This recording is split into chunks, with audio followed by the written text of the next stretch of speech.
showtime. It's about that time. Let's go. You're right where you need to be. This is GCOM Radio. Hardest radio station on the planet. Yeah. Powered by Lyfeblood.com. We certified. And hosted by Nova Phoenix. Give them that flavor.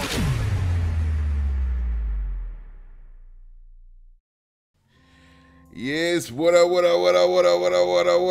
y'all? Yes, I'm your host, Nova Phoenix, right here on GCOM Radio on iHeartRadio. And we are back for another week, giving you more info, more music, more good stuff. What do we have going for today? How was your week? Hopefully it was productive and smooth and cool, and even if you had some lows, you learned from them lows and you kept it pushing, because that's what it's all about. It's about what you do with your time, not what happens to you, but what you do with the adversity, what you do with the issues, the struggle. That's what makes you who you are. And they say, what's that saying? Judge a man by how he handles a situation instead of the situation itself, or something like that. Paraphrasing. But yeah, anyway. Yeah, man. What we had going on for this week. Let me get my note. Oh man, I even forgot my water. I forgot my water. Probably I'll do it into the next segment. I'll have my water. Anyway, so what is the deal? What have I seen in my opening mentions, as I call it, to start the show off? What's been going on? Yeah, man. One particular thing that I saw, I'm sure everybody saw this. This was floating around on IG. I forgot what airline it was, but the guy, all I saw was nudging, like the woman going back and forth. I didn't even know what was happening. And the focus on this dude, and he was just his head down, and I saw his hand. He was pretty much punching this woman's chair for it to go back and forth. And I don't know you even know what came of it, but what I knew as far as the conversation that came from it was like, I mean, is it rude for a man to or for someone to nudge the person's chair in front of them, or is it rude for the person sitting in the chair to recline and give no room for the person in the back? So that's like, I wonder what I don't even know what would be the etiquette for that. Now, I would find it annoying to be sit in my seat and all of a sudden somebody recline that joint all the way to my nose. I'm like, yo, you know what I mean? But that dude nudging the shit, I don't know if he talked to that lady already and was like, oh, could you, can you kind of pull up your chair? 'Cause I don't have any room back here. But he was annoyed, man. He was nudging that seat, boy. Let me tell you something. I know I couldn't be in that seat getting nudged. I straight up, I couldn't be the one. It's because they're gonna have to stop that plane because I'm gonna be fighting. I don't think I would nudge a woman's chair. I just wouldn't. I think I would just call the captain, or I would get in touch with the what do you call it, the stewardesses. But I wouldn't be nudging that woman's chair like that. I mean, it was kind of stupid. But to me, it's like, why isn't there more room on planes? Why isn't there? Why don't they? And I know why. And I was thinking about it a little bit. I mean, I remember when reading articles on about these planes and how they were adding more seats to make more money. Apparently, the airline business is a very expensive business and there's little profit margin. So they say from these articles. That's why they were adding more seats, and then everybody's stuffed in like sardines. Of course, everybody's been on local flights on airlines, and it is not fun. It is not comfortable.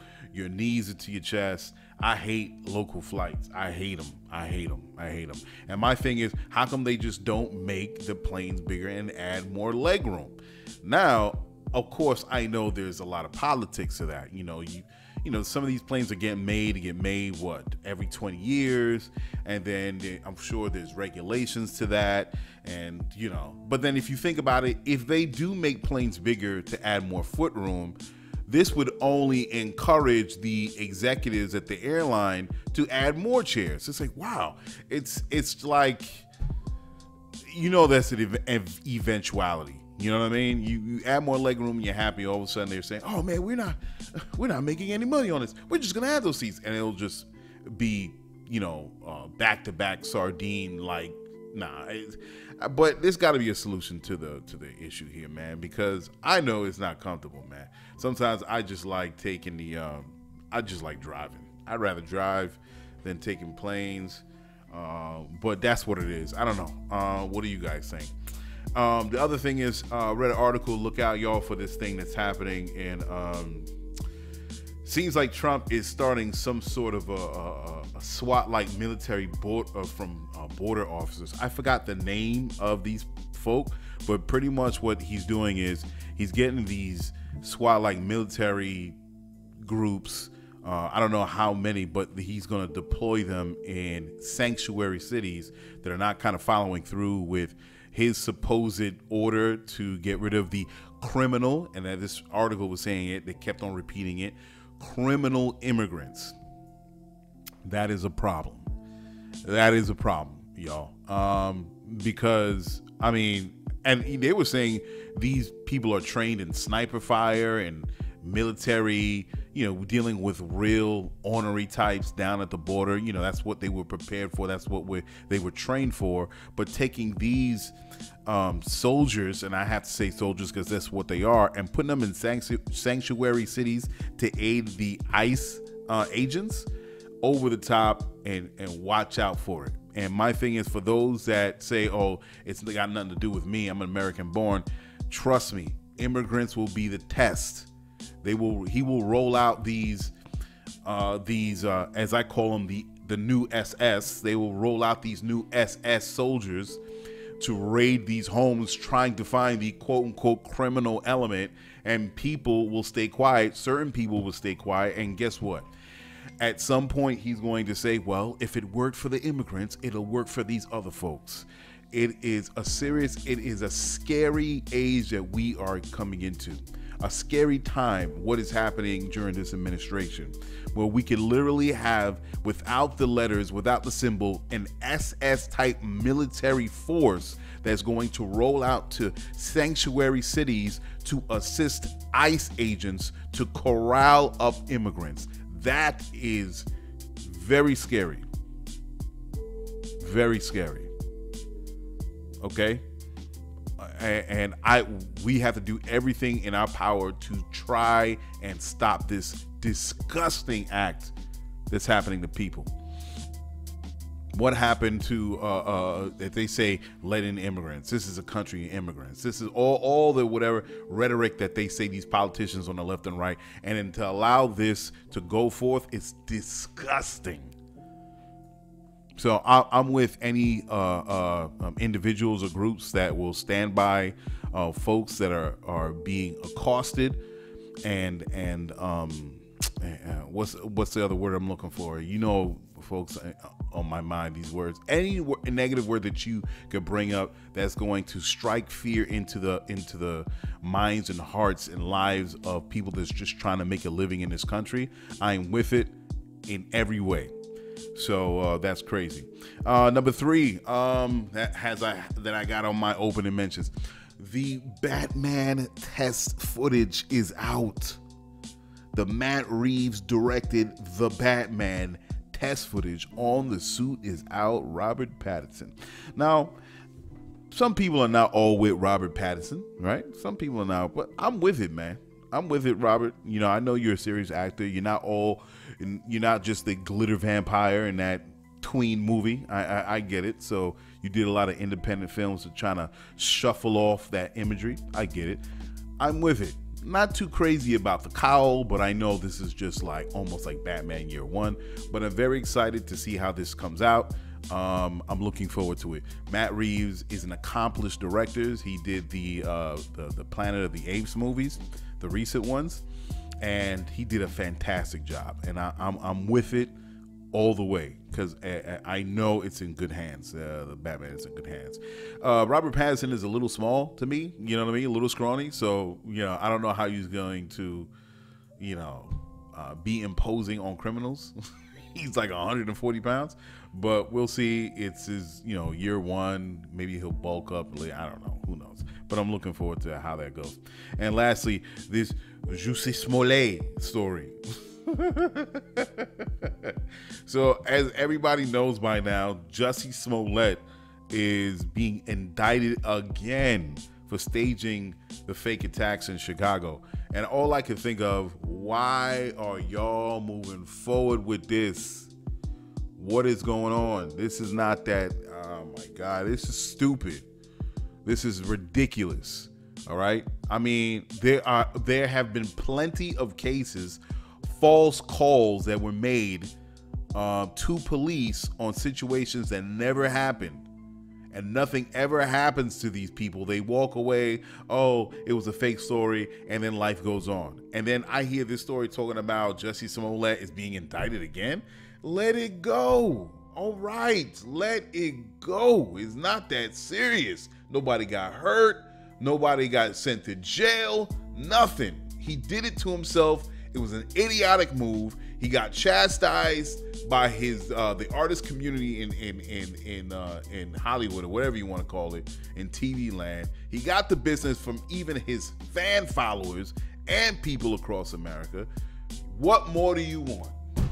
Come on now, let it go. It's fucking ridiculous. Anyway. All right, so we're going to get into the first segment of the show. As I told you guys last week, I was going to get into the whole caucus thing. Yeah, man, I didn't know. I'm going to be honest. I didn't know much of the caucus. I was talking about it with family members, and I'm like, caucus. I just concentrated on the primary. Like, that's the magic word that jumped out at me. I'm an independent, so I can't vote in the primary. But, and that's just the sacrifice. I think it's stupid. It's a New York law. It's ridiculous. I think it shouldn't matter. But I think it's another game that this two-party system plays with as far as electing someone to go into the general election. But anyway, yeah, so I promised you guys I was going to get into the caucus and explain it a little bit for those that don't know. If you know, just, listen on, folks, and be a part of the conversation. For those that don't know, so reading up on it, and there's certain things I was still looking for, and I will add on as I go, because of course this is always going to be an ongoing thing. It's going to be the main topic for several months, so just stick with me here. So the Iowa caucus, this whole thing, as we all know, that whole thing that was happening with the Iowa caucus between Buttigieg and Sanders. That was a whole thing because there was some shadowy app that was messing with the results, and there was delays. It was taking forever, and there was a whole clusterfuck that was happening there. So much so that Nevada caucus that's coming up is not going to use the app. They're going to use an alternate system to try to tally these votes. But anyway, the caucus, this is how it goes. So the difference between caucus and primary. Caucus is more that's party affiliated, that they kind of handle the operations of getting votes for their candidate, and then you have the primaries, which is state funded, and they handle that as far as voting process for the candidate.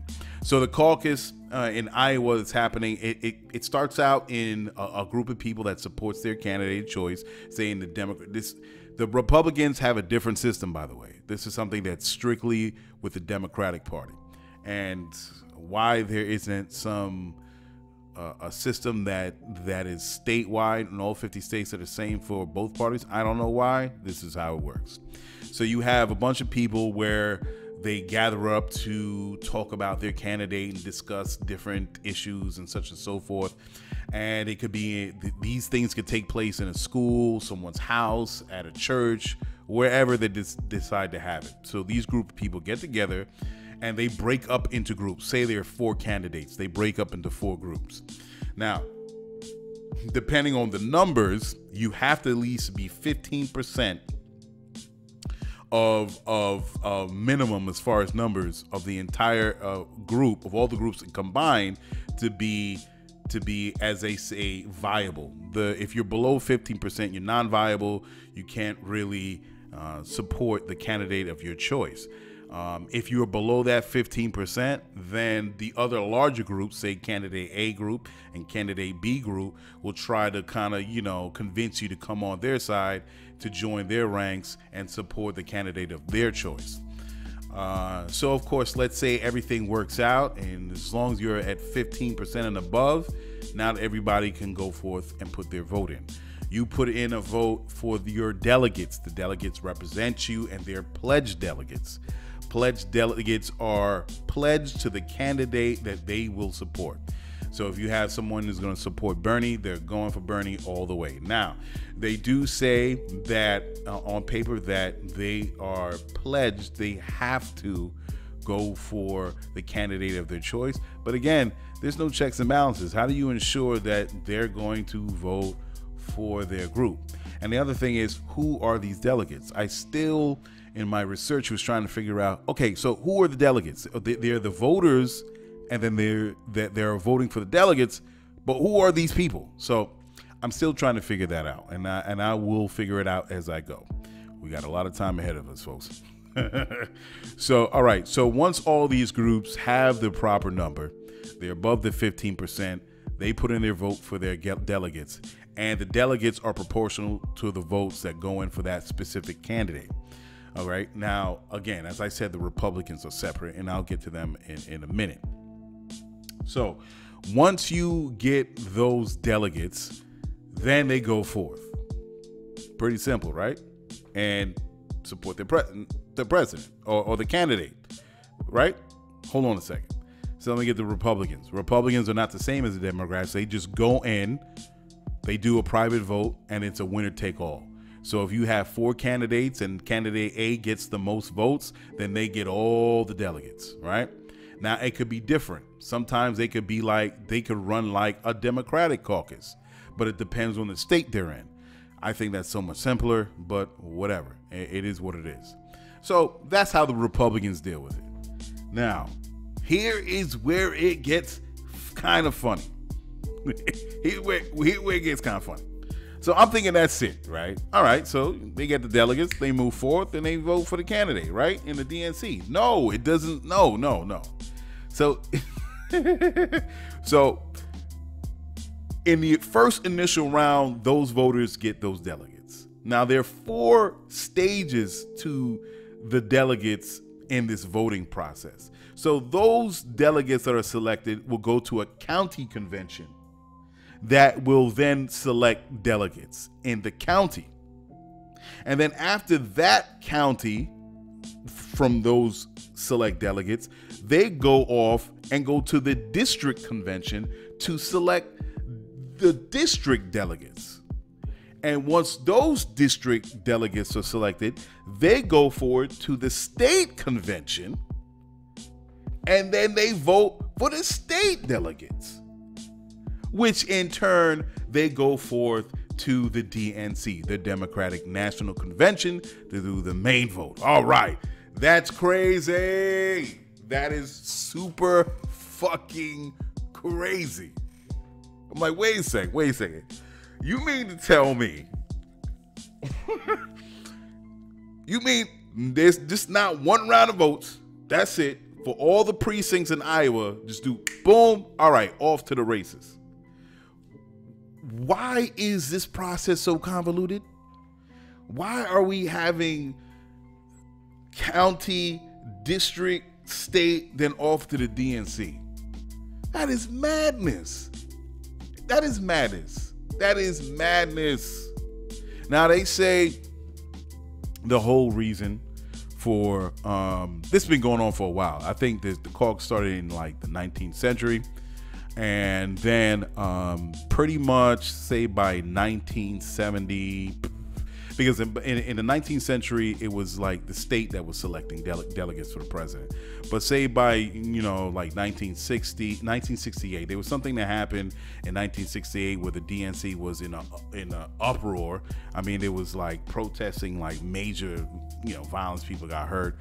And so they shifted it, and you have this process that's happening where now the people go and then they vote for delegates and then such and so forth, and it goes off.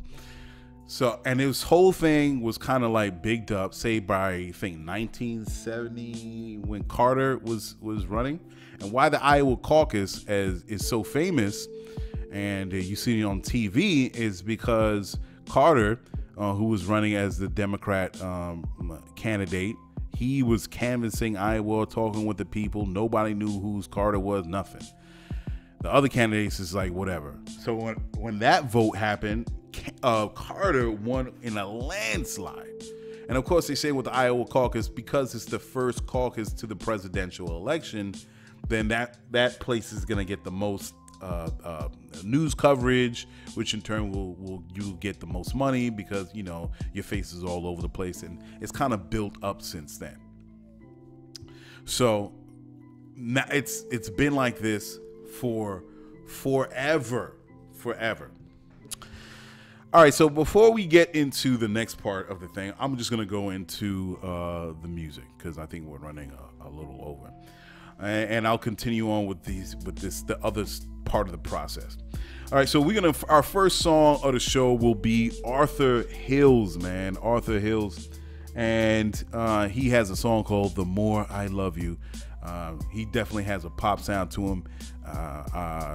He has a bright future ahead of him. So listen to the song, The More I Love You by Arthur Hils, and we'll get back to this whole delegates thing. All right? All right. See you soon.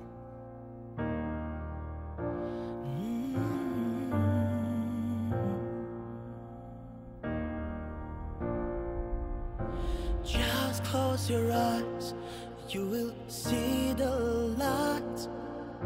Try to be free, to feel freedom inside.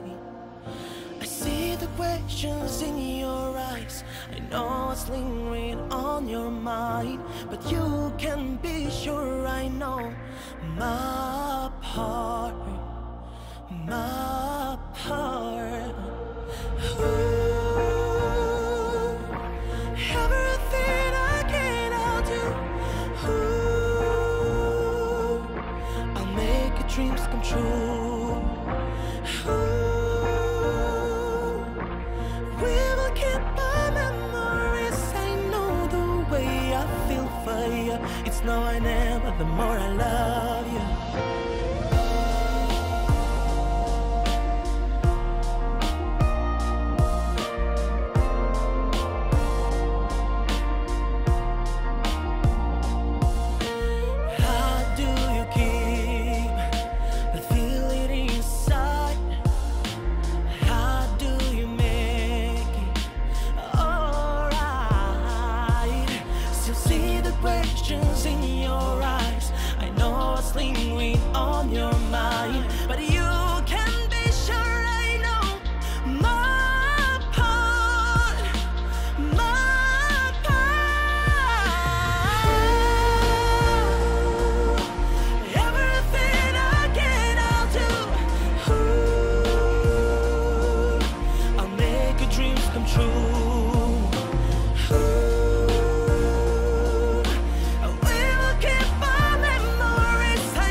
Y'all check it out, y'all. Here's a bonus. You heard it before. Yeah. Here we go again. Serving that heat. That tornado. GCOM Radio.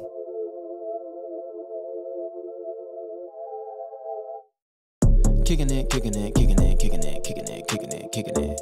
Kicking it, kicking it, kicking it, kicking it, kicking it, kicking it. Kicking it, kicking it, kicking it, kicking it, kicking it, kicking it, kicking it.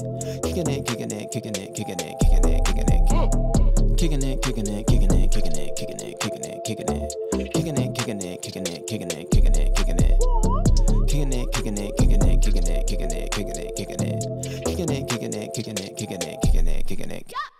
I just wanna cash out with no trail they can ask about. Bankroll but no account. Lambo when I mash out. Never many wins, but had no doubt. If I hold out, I can do it, help a one. Make my own route, fuck a loan out. Got my own now, never told how. Nigga always had the product, never sold out. They be wondering like, how did he do it? Got goals, got dope, pursued it. Make beats, make flows, make music. Ask him who that nigga is, say you it. Say less. Always been a shooing, so they couldn't pay less. Dancing with the devil, but don't entertain stress. I don't never be pressed. I just heavy invest. Flipping this and turning it to that. Cash the crypto, watch it double back. Ball without a salary, no cap. The world's my stage, I don't know how to act. Got it out the mud, I did this shit all on my own. So if you see me on IG Live on a weekday in my home, just know I'm kicking it, kicking it, kicking it, kicking it, kicking it, kicking it, kicking it. Kicking it, kicking it, kicking it, kicking it, kicking it, kicking it. Kicking it, kicking it, kicking it, kicking it, kicking it, kicking it, kicking it. Kicking it, kicking it, kicking it, kicking it, kicking it, kicking it. Kicking it, kicking it, kicking it, kicking it, kicking it, kicking it, kicking it. Kicking it, kicking it, kicking it, kicking it, kicking it, kicking it. Kicking it, kicking it, kicking it, kicking it, kicking it, kicking it, kicking it. Kicking it, kicking it, kicking it, kicking it, kicking it, kicking it. Hey, fuck a 9 to 5, I manage my own life, ain't got no time for that. Middle finger throwing, grabbing on my groin, got a bit of coin that I made by mine and that. Cash streams need at least 5 of that. Well, really need a couple more, so 7000. But a nigga got bonds, so kinda though. Made it a killer, they got me some real estate, do it for sport, but don't illustrate. Nah, I ain't finna race down my own winners pace centered, I'm feeling good, feeling great, yeah. Keep a little more like 3 stacks, yeah. I can only own it at least right there. Claiming that you own, but I don't quite care. When it's sunny, I'ma sell, when it rains, by share. Pennies for my thoughts ain't enough. Flipping penny stocks made a couple bucks. If it's volatile, I'm loading up. Liquid assets, I'm pulling up. I ain't pressed, I'm precise. The game chosen, I wifed. Early morning, long nights. Now I lax with my life. Kicking it, kicking it, kicking it, kicking it, kicking it, kicking it, kicking it. Kicking it, kicking it, kicking it, kicking it, kicking it, kicking it. Kicking it, kicking it, kicking it, kicking it, kicking it, kicking it, kicking it. Kicking it, kicking it, kicking it, kicking it, kicking it, kicking it. Kicking it, kicking it, kicking it, kicking it, kicking it, kicking it, kicking it. Kicking it, kicking it, kicking it, kicking it, kicking it, kicking it. Kicking it, kicking it, kicking it, kicking it, kicking it, kicking it, kicking it. Kicking it, kicking it, kicking it, kicking it.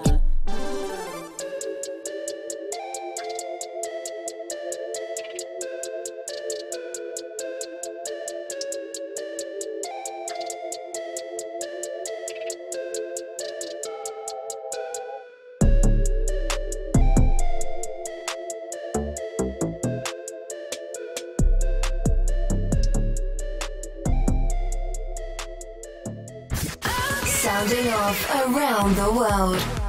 You are listening to GCOM Radio. Yeah, that was Arthur Hils, The More I Love You, a great pop song. And I see a lot more pop songs coming out of this young man. And also as a bonus track, you heard Devin Bernard with Kicking It. So you know how to throw in a hip-hop track in there. And he's coming around again with that bonus. And I got to reach out to this dude to get some more music, see what he got going. Before we continue with this whole discussion on the delegates, we also got to get into Business of the Week.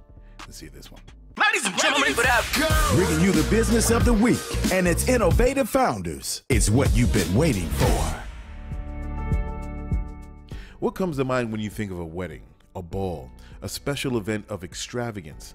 Ladies, what dress do you decide to choose to match the importance of the soiree? To be the very embodiment of haute couture. There are not many businesses with the eye of panache, flair, and regal flash.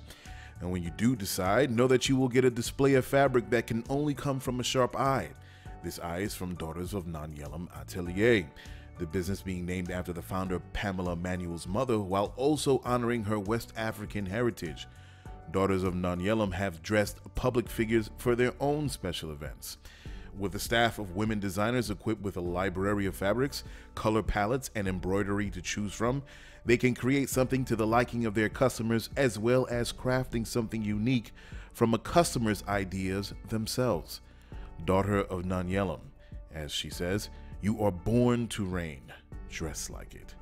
Go to daughtersofnanyelum.com for more info. All right, so let's continue on and because there's a few things I want to get to without having to run over. And as I said in the first segment, right, the Iowa caucus, they vote for their delegates, right, as long as 15% of the total group is your numbers, right? 15% of the total number, you're good to go. You vote. If not, you got to spread into the larger groups, okay? Once everything is set, all the groups are, in place with their numbers, then they vote. Boom, first set of delegates. Doesn't stop there. So they get their delegates, go off to the county convention. They select their county delegates, okay? So now you have those county delegates gonna go off to the district convention where they will select district delegates, and those district delegates will move off to the state convention and they will select state delegates, and the state delegates moves on to DNC, and they're pledged now. They're pledged. They have to vote for the candidate that they were supporting from the very beginning. There's no switching. Supposedly. Now, I heard otherwise, but, where's the checks and balances? And I'm trying to still figure out who the delegates, who these people, but whatever. All right. Could be citizens. I don't know. We'll see. All right. So now you're like, okay, woo! We are done. We are done. We are moving off into the Democratic National Convention. Let's go. Confetti, posters, signs, people handshaking, talking, laughing. The energy is full. They're supporting their candidates. Right? Not yet. Not yet. Not yet. Not yet. Hold on, folks. It's not done. So, what do you got? There's one special group of people that have not been counted for. They are called super delegates. What are you talking about? Was it Superman? Who is who's this? Batman? Wonder Woman? Or Robin? Hawkman or Hawk Girl? Is this the Justice League? Are they the super delegates? Oh no, folks. Oh, hey, listen up. So super delegates are what you call unpledged delegates. They come in and they vote for the candidate of their choice. And because they are unpledged, they can vote for whatever candidate that they wish to be the presidential nominee. So let's say Bernie is smashing, okay? Which he is. We'll get to that in a second. Bernie smashing. Coming all the way through. He's going to the DNC, the delegates. Boom. The super delegates could come in and choose anybody they want. So even if he's going in like the falling of dominoes, he's rolling right into the DNC to be picked. Super delegates can choose anybody. Next thing you know, Buttigieg wins, or Bloomberg, or Klobuchar, or Elizabeth Warren. You be like, oh, hold on, but I voted. Nope. Super delegates choose your presidential nominee, and there's nothing you can do about it.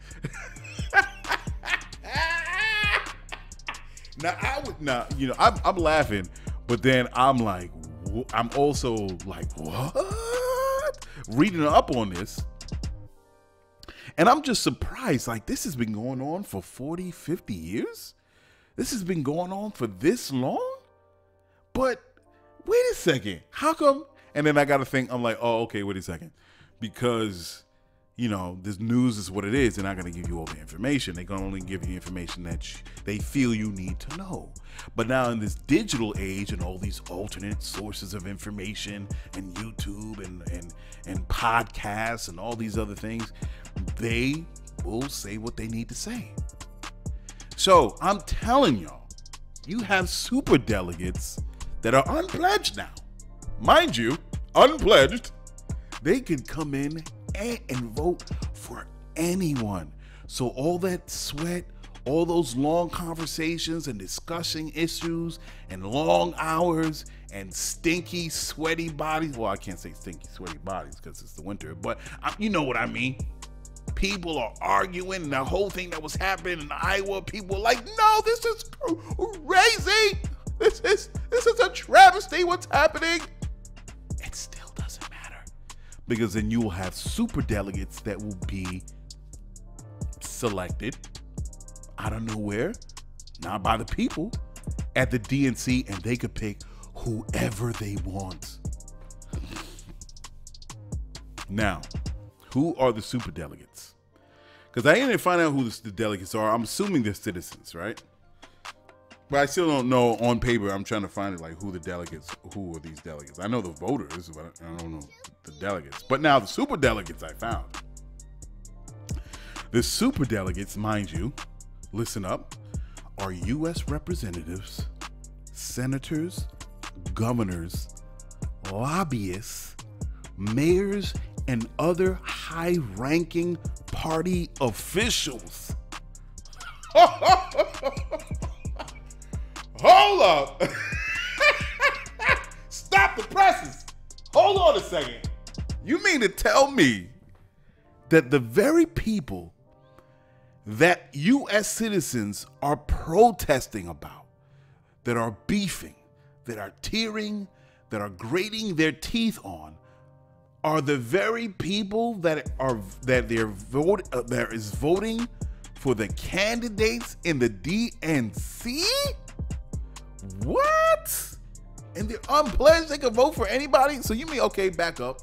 Say everybody likes Buttigieg, right? So all that gets thrown to the wind. Now the very people that you got beef with, the very people that you have problems with, the very people that you wouldn't even vote for if they were coming in, are the very people that's choosing your candidate. Your candidate.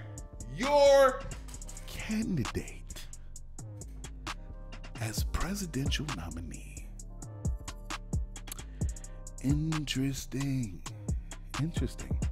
Fascinating how the system works. Now, my thing is, what do you do about it? What do you do about it? Because my thing is, a couple questions. It's a problem even from the very beginning with the Iowa caucus. I'm like, wait a second. So it's so convoluted. I'm like, how come you just don't have a simple voting process when you could just, vote once and then boom, done. I don't know why there's so many stages. It invites so much corruption. It's ridiculous. And I just don't understand why there isn't a simpler voting system. And then now you have the Nevada caucus that's next. And, they're already preparing for this whole thing that was happening with this stupid app that was messing up the voting process in Iowa.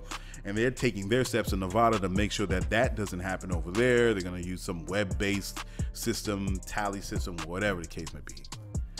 But how do we do it in this digital age? In this digital age in the 21st century, how do we ensure that the right votes are counted? Now, if you think about it, we've had the same issue when it was in our analog days, when it was paper ballots. All of a sudden, you have whole boxes of ballots and popping up somewhere in some room, and it was like an uncounted 1,000 votes. It's ridiculous.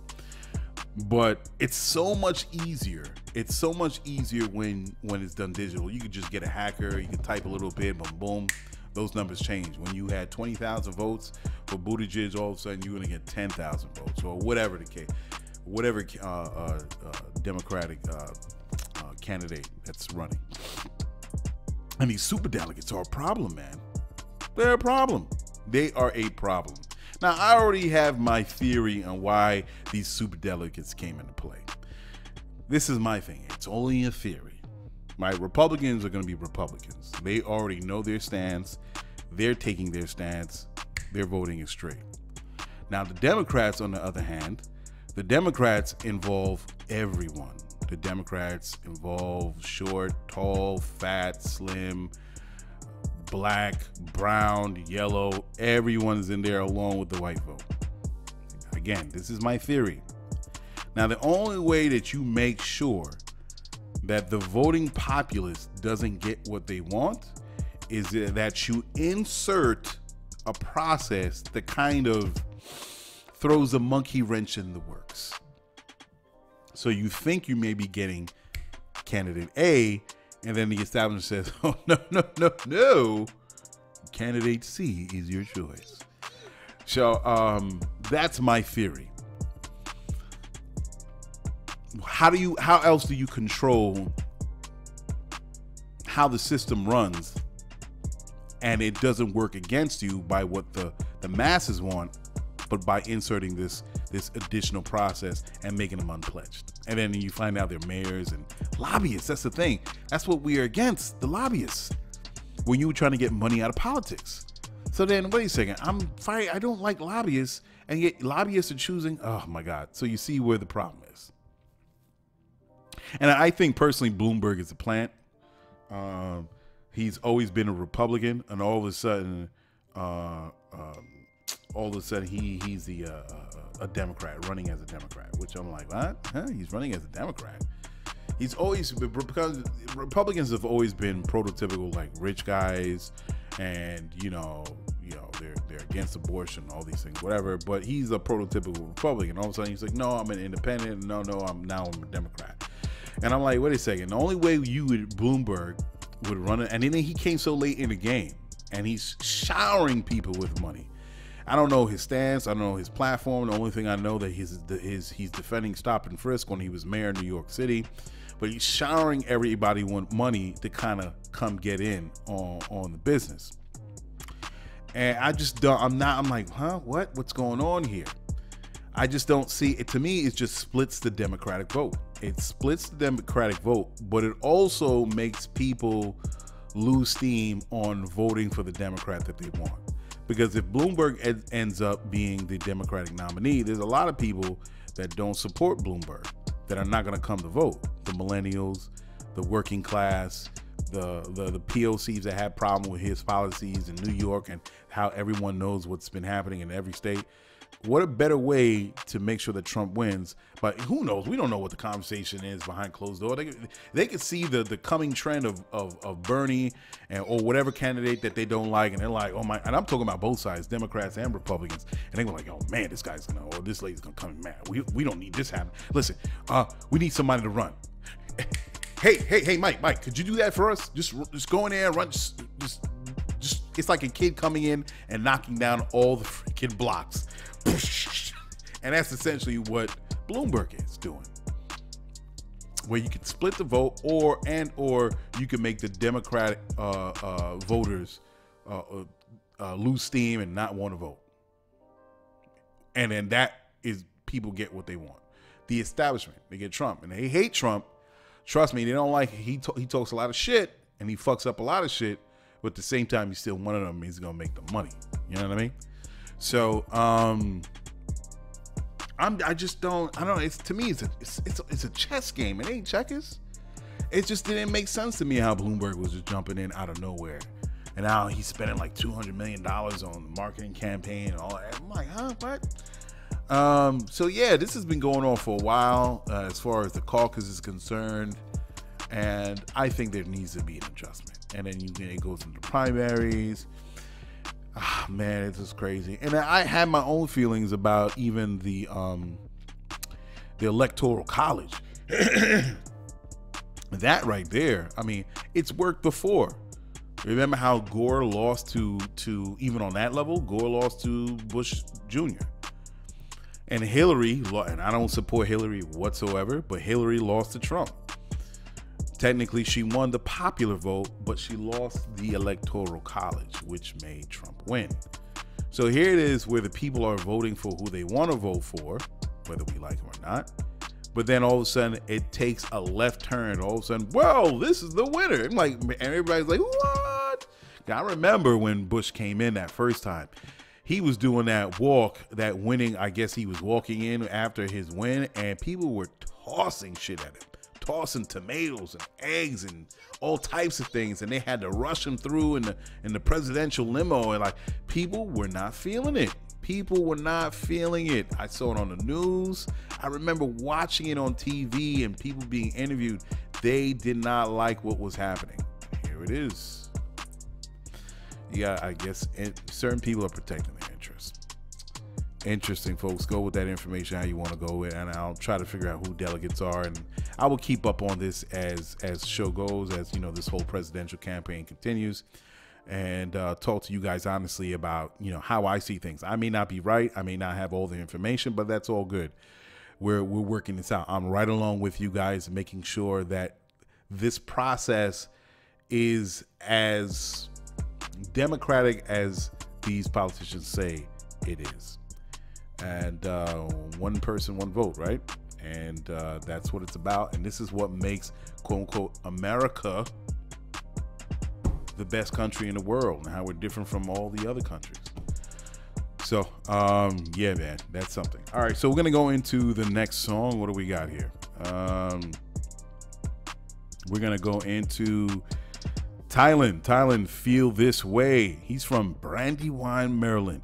This young brother, his mother is his manager, his momager, and that's a beautiful thing because his business can be cutthroat. And when you hear this song, it's going to be very familiar to you guys. And he's definitely getting support from those very same artists. So here's with Tylan with Feel This Way. And right up behind Tylan is Indago with Trust Issues. This is another beautiful song. She has a video too. If you want to see the video, it will be on my YouTube channel. You can pause it here. If you're listening on the iHeartRadio, you can switch it over to my YouTube channel, watch the video there, or you can go to her channel. So it's Tylan, Feel This Way, and Indago with Trust Issues. Don't we have them all? All right, here we go.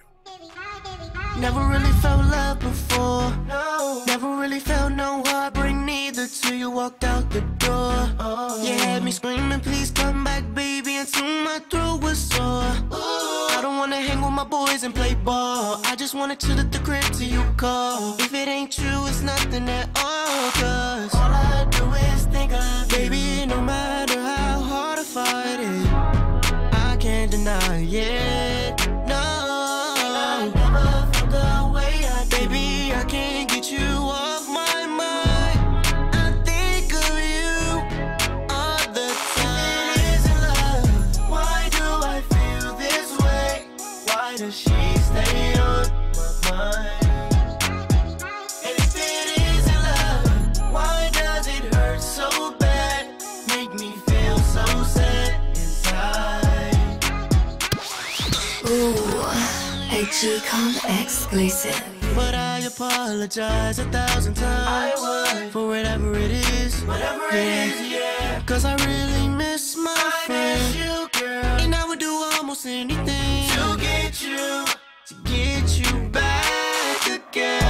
All I do is think of baby, no matter how hard I fight it, I can't deny it. No, and I've never felt the way I do. Baby, I can't get you off my mind.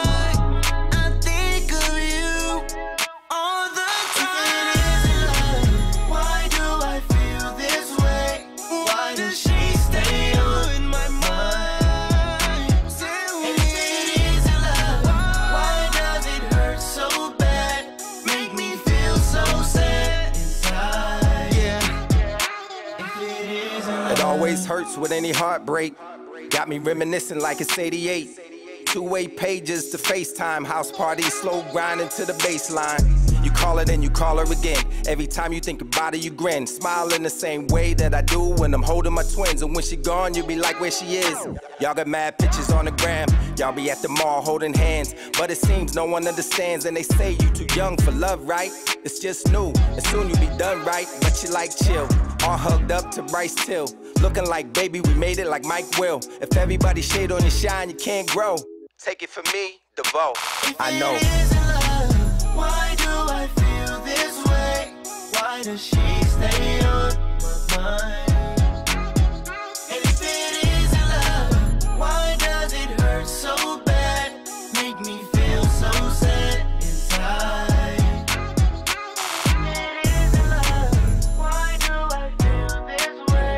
Why does she stay on my mind? And if it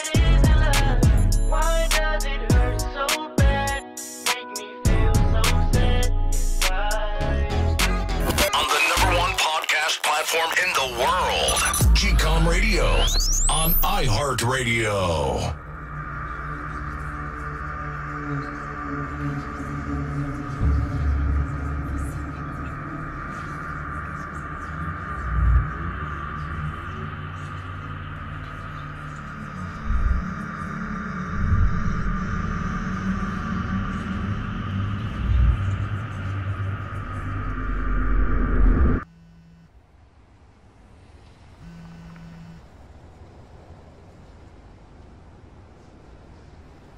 Hello?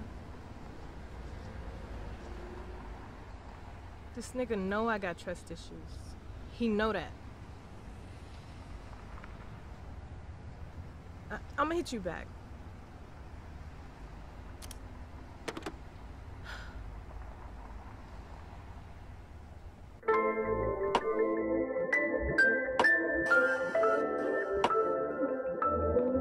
It's Indago music. I just write how I feel. Yeah. Pour me a cup, pass me the blunt, pop me a pill to make me feel numb. I don't wanna talk, I wanna feel numb. Don't feel the pain, I only feel numb. All of this weight, all of the pressure, I cannot stand it, it's too depressing. They showing love, I know that it's fake. They say it's love, I know that it's fake. No, I don't fuck with you lames, I'm seeing straight through your games. My base is covered, I'm safe, I'm pitching straight to the bank. No, I don't fuck with you lames, I'm seeing straight through your games. My base is covered, I'm safe, I'm pitching straight to the bank. I don't fall in love cause I got trust issues. No room in my heart cause I got trust issues. No room for none of you hoes. No room for none of you bitches. No room for no pretenders. No room for none of you fuck niggas. All these bitches, they be acting. All these niggas, they be acting. Yeah. All of these bitches, they be acting. All these niggas, they be acting. Yeah, yeah. Nobody to trust, nobody to trust, no. So tell me who can I trust? Tell me who. Gave you my time, it wasn't worth it. Gave you good pussy, didn't deserve it. Wanted to love you, I wanted to grow, but you was wildin' and doing the most. Just give it time, you gon' regret it. You gon' be stressing, you gon' come begging. You gon' be fucking and thinking of me. You gon' be fucking and thinking of. No, I don't fuck with you lames. I'm seeing straight through your games. My base is covered, I'm safe. I'm pitching straight to the bank. No, I don't fuck with you lames. I'm seeing straight through your games. My base is covered, I'm safe. I'm pitching straight to the bank. I don't fall in love cause I got trust issues. No room in my heart cause I got trust issues. No room for none of you hoes. No room for none of you bitches. No room for no pretenders. No room for none of you fuck niggas. All these bitches, they be acting. All these niggas, they be acting. Yeah. All of these bitches, they be acting. All these niggas, they be acting. Yeah, yeah. Nobody to trust, nobody to trust, no. So tell me who can I trust? Tell me who.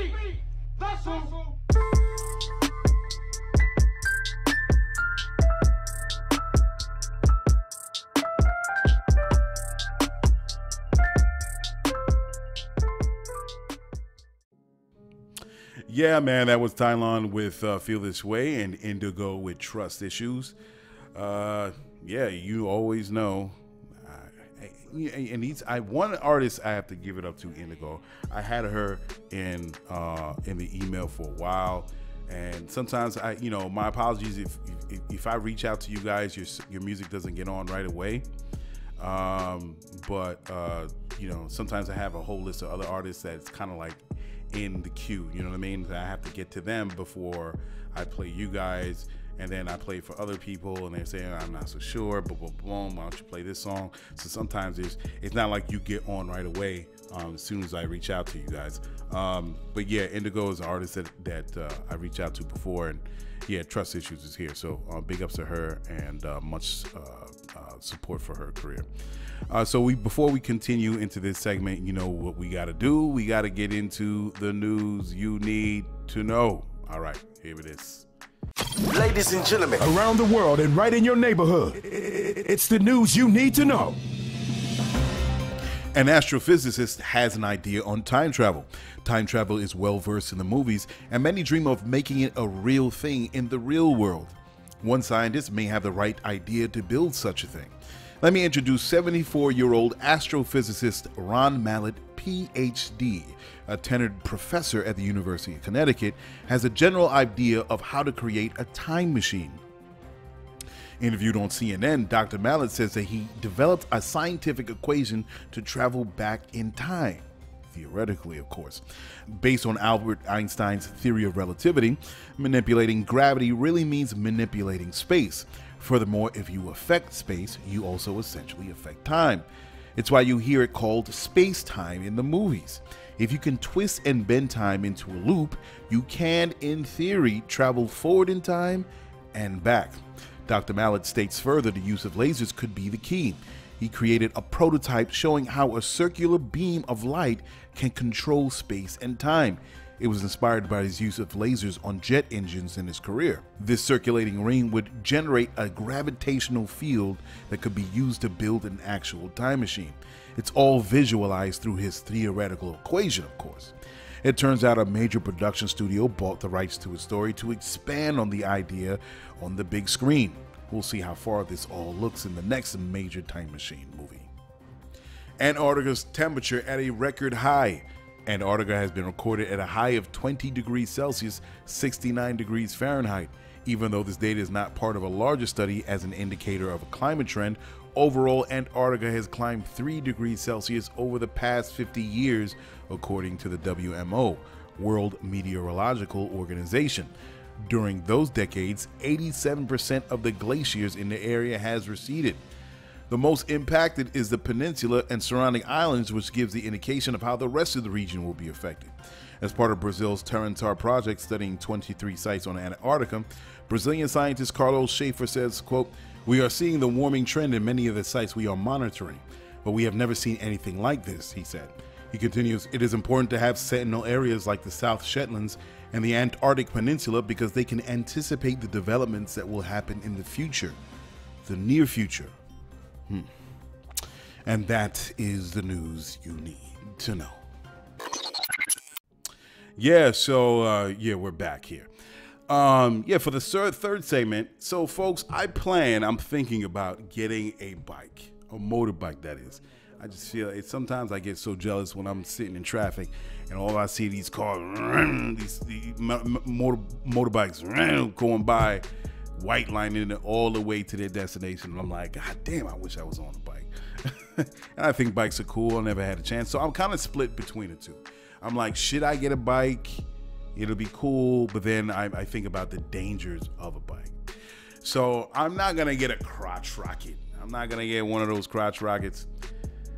I think I'm going to end up with a cruiser, and I'll get that in a second. So because of that, I ran into an article, and all my bike lovers out there, they're saying the 10 fastest bikes. Now, one particular writer had issues with the way how powerful bikes are getting. And I kind of agree with what he's talking about. So he's saying in 1948, the Vincent Black Shadow did a record-breaking 148 miles per hour. And that motorcycle had 55 horsepower. And at the time, people were like, God damn, this is fast. And now he has a 1099 Street Fighter that goes 150 miles an hour. And now they got a new Street Fighter V4 that goes 208. I'm sorry. The one that he has, the 1099 Street Fighter, is 155 horsepower. I think I said that. I'm sorry. And then the new one has come out as a 208 horsepower, the new Street Fighter V4. And I'm like, yeah, I mean, the bikes now are getting so freaking powerful. It is ridiculous. And here it is. I found that they're the top fastest bikes that are on the street. And he feels some of these bikes shouldn't even be street legal. It's like ridiculous amount of speed these things are going. So there's a BMW K1200S. Top speed is 174 miles an hour. Number 9 is the Aprilia RSV 1000R Mill. It's a nice looking bike, though. I'm not even gonna lie. Its top speed is 175 miles per hour. It's a nice looking bike. It's a red and gray I'm looking at. You have the number 8 is MV Agusta F4 1000R. That thing goes 185 miles per hour. 1,000 cc's of raw power. It's a pretty nice looking bike. Some of these bikes, again, they all look the same, but I guess that's for, aerodynamic purposes, in terms of having top speed. What's the next one? Number 7 is the Kawasaki Ninja Zixer. The ZX14R. Top speed is 186 miles an hour. This nice neon green looking one, man. Looks pretty nice. I've seen people I've seen some accidents, man, and it's gruesome. This one guy had I saw a video of this dude at G on the back of the bike, and he was popping the wheelie. Man, he couldn't maintain that wheelie. My man lost control. She fell right off that thing, and she was wearing, I think, a bikini, like a bikini top with short jean shorts. Woo! Man, it's nasty. And they say what you got to do to take the gravel pebbles out of your skin is use some sort of a cheese grater. Yo, that's sick. Number 6 is the BMW S1000RR. Top speed is 190 miles an hour. And it's a pretty cool looking bike. I like it. This one again. They have that same style. They have another one. The number 5 is Honda CBR 1100XX Blackbird. Top speed is 190 miles per hour. This is a beast. Straight black. I like this one. Honda CBR is nice. Wow, it's 1,137 cc liquid cooled inline 4-cylinder engine. Wow, sick. 0 to 60 in about 2.8 miles per hour. I mean, I'm 2.8 seconds. 0 to 60 in 2.8 seconds. Pretty cool. Number 4 is Kawasaki Ninja H2R. Top speed is 222 miles an hour. Who is reaching that speed? Who is going that fast? Who is really going that fast? Really? I have a friend I was talking to that when he first got his bike and he was going, he's like, yo, bro, when you hit I think he said 150, everything turns into a blur. You can't see anything. When you're on that highway, everything starts running into a blur streak, and you just going. He said, if you hit one pothole, you are done. You are out of here. And I'm like, damn. And that's what kind of got me scared, because I'm like, yo, the speeds is crazy. This is nasty. He's got this Kawasaki Ninja H2R. Sick, man. It goes 60 in 2.5 seconds. 0 to 60 in 2.5 seconds. It's got, what do you call it? Kawasaki Intelligent Anti-Lock Brake System. What is this? KLCM Kawasaki Launch Control Mode. These apart from protection keep the bike running smooth, I guess so. It's a nice looking bike. I don't like bikes with humps, man. The tank, where you sit on it and you got the gas port, that hump in the front. I don't like how it's like a camel. I hate those type of. I don't know. That's just me. I don't know. I guess it's necessary, because now I'm looking at all these bikes and they got the same hump for the tank. All right, so the next one is number 3 fastest motorbikes is the MTT Turbine Superbike Y2K. Top speed 227 miles an hour. Man, this is a badass bike.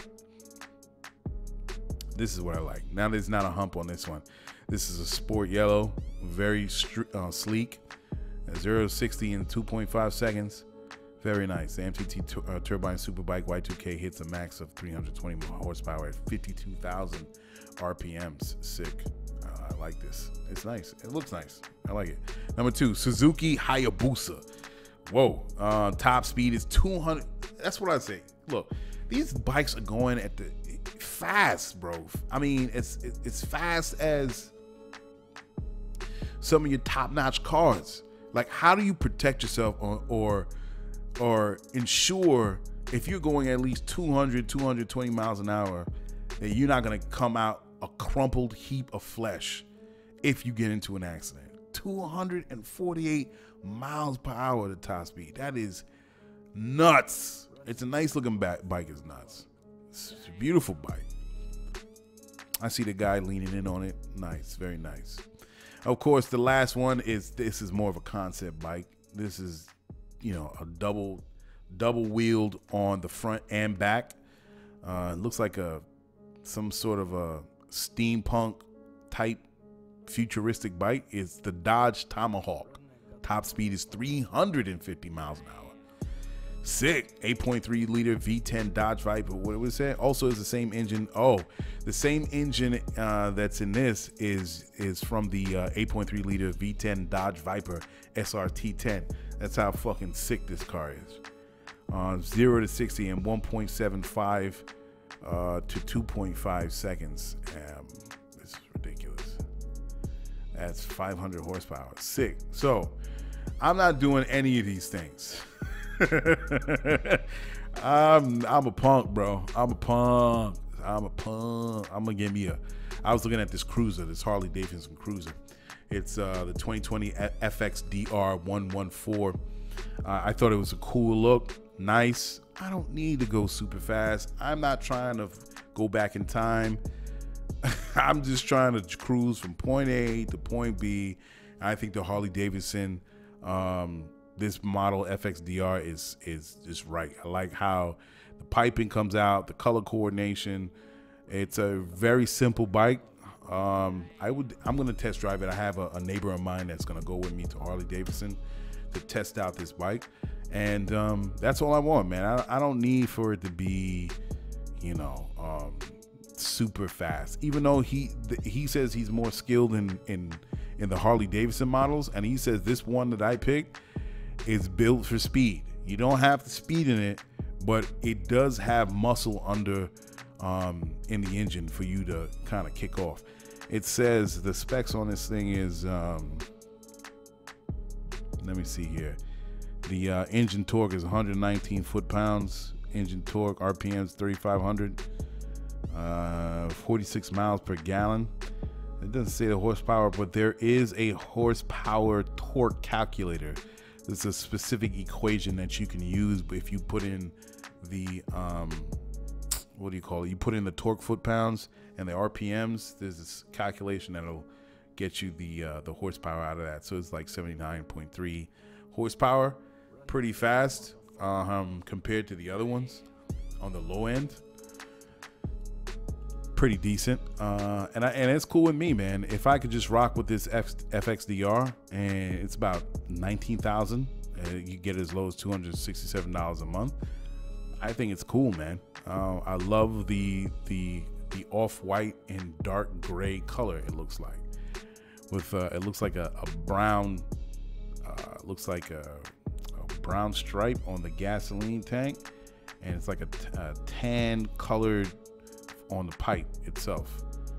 So I think that's pretty cool. I'm with it, man. I like it. I like how this bike looks. And I'm a cruiser. I'm a chill dude. And if I wanted to ride A to B on a bike, this is I don't see anything else. This Harley just looks nice. Sometimes I like the windscreen. It doesn't have a windscreen, but I guess because it's a cruiser, you don't need it. You know what I mean? The glass in front of it. So I'm thinking about it, but what do you guys think? What do you think about all this horsepower these crotch rockets are having? I think it's like, man, it's just, I think it's too much speed. And the other thing, even with cars, right? So even when you go and shop for a car, remember what they used to say? They don't say it anymore.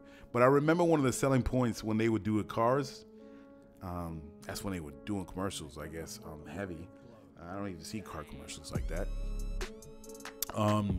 They were always, as part of their marketing pull, they always say top speed of 200 miles an hour.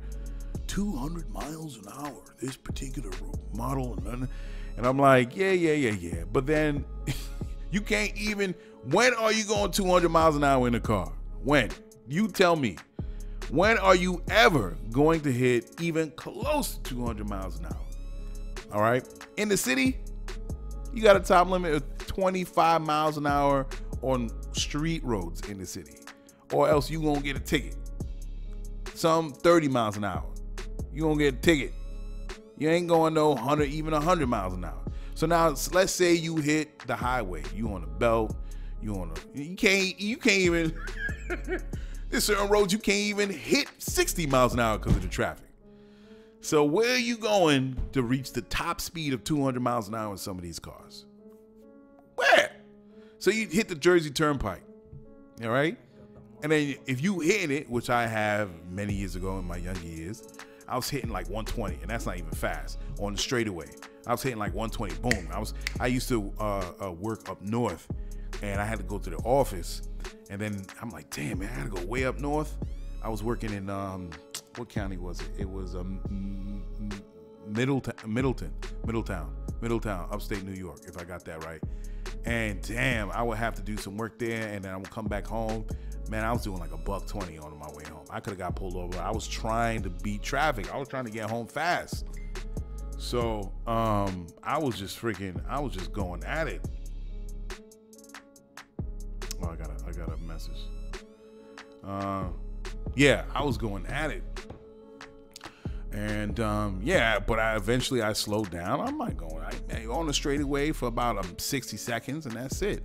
So now you have, if that's the case, you can't even hit top speed. It's like, I don't even know why they're giving cars 200 mile per hour limits. Like 120 is tops that you can put on it's ridiculous. You don't even need that extra horsepower.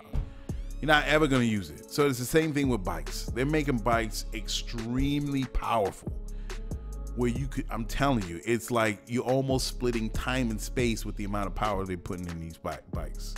So I don't even think it's necessary. And then to see all these accidents that happen on these bikes that are super powerful, you don't need it. It's unnecessary, especially in the city. You're not going to ever use that amount of power. If you think I'm wrong, go ahead. I know people going to be joyriding and getting all crazy. Nah, it's not me, bro. I'm just going to rock with my cruise, you know what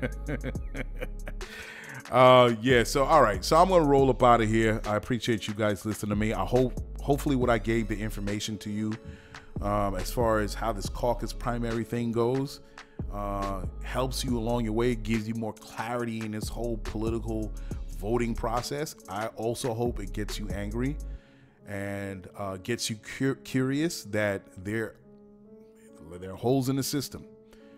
And maybe presidents are not elected, they're selected. And we do know what's necessary to make this process as democratic as possible, this voting process. Again, go to Lyfeblood.com, become a lifer. Whatever your passion is, this is what we're going to do. We're going to build that global community right down to the local level. And we're going to create a new community where we're going to have solutions to the problems that we already know exist.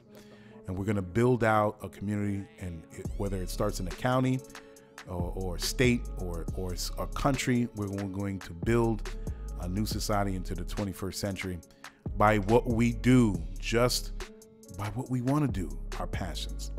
We're going to build it out, and it's going to be glorious. And we're going to see the power in ourselves and realize what we can change just by having trust in the person next to us. Become a lifer. And also, as I said, I also said on my IG, becoming a lifer is just not sharing $1 a month using dollar power mantra with members like yourself, but it's also, you have to change everything that you thought was real or thought was true. You're going to have to forget everything you sung. You're going to have to forget everything you learned. You're going to have to forget everything you thought was a lie. It's a revolution of the mind, not just in revolution of the way we use money, the way we interact, but it's going to be a revolution of the mind, and it starts with us. And that means we're gonna have to challenge ourselves to eliminate and remove a lot of the things that we thought were true. And it's gonna be hard. And I invite Republican-esque people into the lifer community. And you're going to get a new idea, a new worldview on what it is to be a global citizen right from where you are. The answers start with us. It So I appreciate you listening to me, and hopefully we can both share answers, because it can't be just me. It has to be all of us. And I hope we can start on a new chapter into the 21st century with Lyfeblood.com and become the city, the society that we want, not just digitally, but also on a physical level out here in the real world. So I look forward to seeing you guys or talking to you guys next week on some new things. And I will continue with some other topics that hopefully I can contribute to the national conversation, to everything that's happening. So thank you. I support all the artists that are on the show, and looking forward to hearing new music and checking out new artists. So shout out to everyone. Good looking, and we are out of here. All right, peace. Yo, check it. You just listened to GCOM Radio, powered by Lyfeblood.com for the global community. We worldwide, baby. See you in the next go round. From right here to your town, we out.